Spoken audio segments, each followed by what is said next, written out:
Bon, hein, oui, et c'est peut-être ça qui leur laissera les meilleurs souvenirs plus tard. Hein. Tout le long du cortège qui traverse le centre-ville, nous surprenons des petites conversations, des regards curieux, des interrogations. Alors nous aussi, nous nous sommes posé des questions. Pourquoi de nombreux étudiants sont-ils déguisés? Pourquoi nous parlent-ils de folklore, eux qui sont là pour étudier? À quoi sert cette animation qui touche l'Université catholique de Louvain, mais aussi, vous allez le voir, l'Université libre de Bruxelles? Tout cela a-t-il vraiment un sens?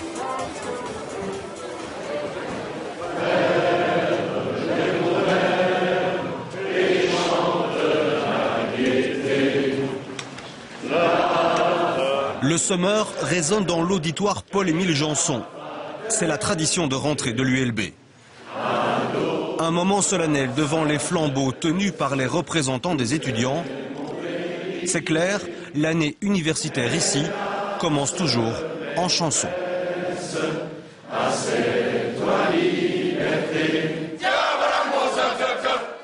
Voilà une ambiance moins académique. Attention, bonjour Truel. Attention, ça c'est la star. C'est quoi ton surnom? Oh, tu peux enlever ton soutien-gorge, tatoche, tout ce que tu veux. Hein. C'est qu'après 3 mois de vacances, les comitards ont de l'énergie à dépenser. Les cercles de chaque faculté se sont renouvelés, alors les nouveaux comités posent pour la postérité. Première tournée des cercles pour les gars de la Polytechnique, premiers à fond pour Solvay et première réjouissance pour les Bleus. Bonjour la caméra. Bonjour la caméra.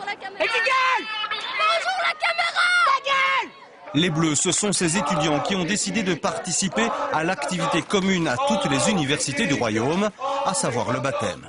T'es attaché, Bleuette. L'élément premier du folklore, c'est le baptême. Hein, pour vivre le folklore, il faut d'abord être baptisé. Et bon, le baptême, en général, ça se fait quand on sort de l'adolescence, on rentre dans la vie adulte, sauf quelques exceptions comme moi. Mais c'est vraiment un passage d'un état à un autre. Donc là, on rentre dans le domaine de l'anthropologie. Constamment surveillés par 3 membres de l'association des cercles étudiants de l'ULB, nous suivons pendant 200 mètres ces Bleus. Mais nous n'allons pas plus loin. Même si les jeux ne nous paraissent pas bien méchants, notre équipe doit arrêter de filmer. Ces gens en toge ont l'air de barbares, un peu sadiques comme ça vis-à-vis des Bleus. Ça, c'est le regard extérieur. Malheureusement, il y a des gens qui ne veulent pas venir voir par eux-mêmes. Eh bien, nous aurions vraiment bien voulu, mais voilà, nous n'avons pas pu. Dès le début du reportage, nous avons décidé de travailler en toute transparence. Les responsables des cercles étudiants de l'ULB nous ont convoqués, nous ont écoutés, mais au final, interdiction pour nous de filmer la moindre activité de Bleuzaï, une extrême frilosité qu'on ne comprend toujours pas. Même procédure à Louvain-la-Neuve où les étudiants du ciel nous ont accueillis de manière un peu plus chaleureuse. Une demi-heure de rencontre a suffi avec leurs représentants pour fixer un calendrier. Et nous voilà plongés pour quelques soirées au cœur de la Bleuzaï, la porte d'entrée vers le folklore étudiant.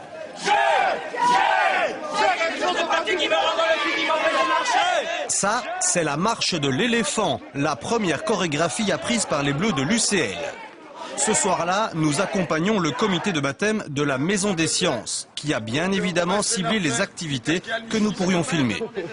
Bon, le principe de la soirée, comme je vous l'ai dit, c'est justement que vous entendiez mieux avec votre parrain et votre marraine. Parce que le baptême, ça reste quand même de l'intégration, on est d'accord les Bleus. Bon, on va faire un petit football attaché. C'est simple, c'est pas compliqué, ça devrait rentrer dans votre tête de con. Le but, c'est de marquer des buts. C'est compris, Bleuette? Oui, président de baptême. Cool. Sébastien, surnommé Kramik, est cette année le président de baptême de la Maison des Sciences. Avec son comité, c'est lui qui organise les 3 semaines de Bleuzaï. Des activités au départ bon enfant qui, selon lui, s'apparentent à un grand jeu dont le but principal est l'intégration. Nous, ce qu'on leur propose, c'est un jeu de rôle. Je veux dire, on n'est pas nécessairement là.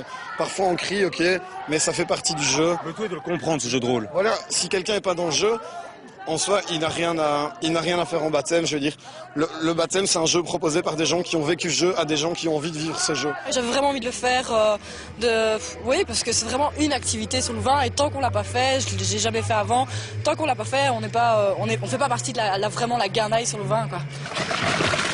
Mais dès le départ, les Bleus apprennent les règles. La course de caddie